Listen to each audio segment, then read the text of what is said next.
কাছে, পৃথিবীর কোন সৃষ্টির কাছে যাররা পরিমাণ কিচ্ছু পাওয়ার আশা করবেন না।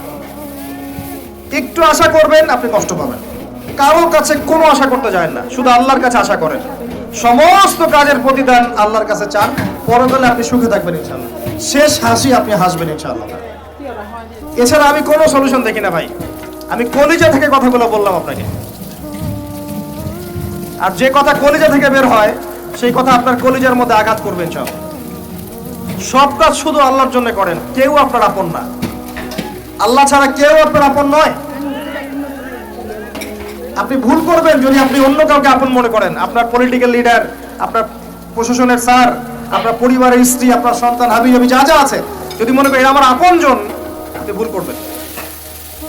সবাই সবার স্বার্থ চেনে, সবাই সবার স্বার্থ চেনে। শুধু আল্লাহ আপনাকে নিঃস্বার্থভাবে ভালোবাসেন, আল্লাহ পাক স্বার্থ চান না। সারাটা জীবন পাপ করে থাকলেও একটা বার দাঁড়িয়ে খালি বলেন আল্লাহ আস্তাগফিরুল্লাহ ওয়া আতুবু ইলাইহি। মন থেকে বলেন আল্লাহ আমি ভুল করেছি, আল্লাহ আমাকে মাফ করে দাও।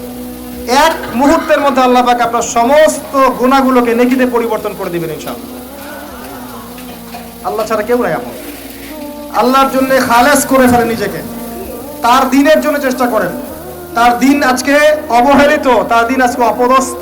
সারা বিশ্বের বুকে আজকে মুসলিমরা নির্যাতিত, নিপীড়িত। দ্বীনকে এগিয়ে নেওয়ার জন্য কিছু করেন। আপনার ক্ষুদ্র ক্ষুদ্র প্রচেষ্টা ইনশাআল্লাহ আগামী দিন ইসলামের বড় বিজয় নিয়ে আসবে।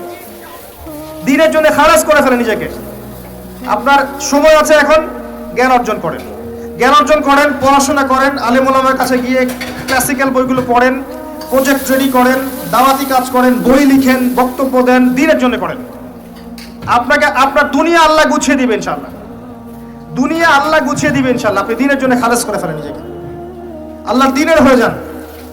এবং দুনিয়া যে কাজগুলো করবেন শুধু আল্লাহ সন্তুষ্টির জন্য করবেন, কারো কাছে কিচ্ছু পাওয়ার আশা করবেন না। দেখবেন ইনশাআল্লাহ আপনি সুখে থাকবেন। একটা পর্যায়ে গিয়ে নূহ আলাইহিস সালামকে বলতে হয়েছে রব্বি আন্নী মাগলুবুন ফান্তাসির। আল্লাহ 950 বছর দাওয়াত দিলাম, মানুষ কথা শোনে না, মানুষ শোনেই না। 950 বছর দাওয়াত দিলাম, আল্লাহ আমার পরিবারের লোকও কথা শোনে না। আল্লাহ আমি পরাজিত, তুমি আমাকে সাহায্য করো। একটা পর্যায়ে গিয়ে লূত আলাইহিস সালামকেও তার স্ত্রী সন্তান ছেড়ে চলে যেতে হলো। একটা পর্যায়ে গিয়ে ইব্রাহিম আলাইহিস সালামকে তার বাবাকে ছেড়ে চলে যেতে হলো। একটা পর্যায়ে গিয়ে আসহাবুল কাহফকে সমাজ থেকে চলে যেতে হলো দূরে।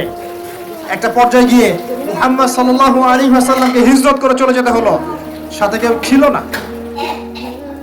আল্লাহর জন্য ভালোবাসা, আল্লাহর জন্যই বিচ্ছেদ। ইতিহাস তাদেরকে ভুলে যায় নাই।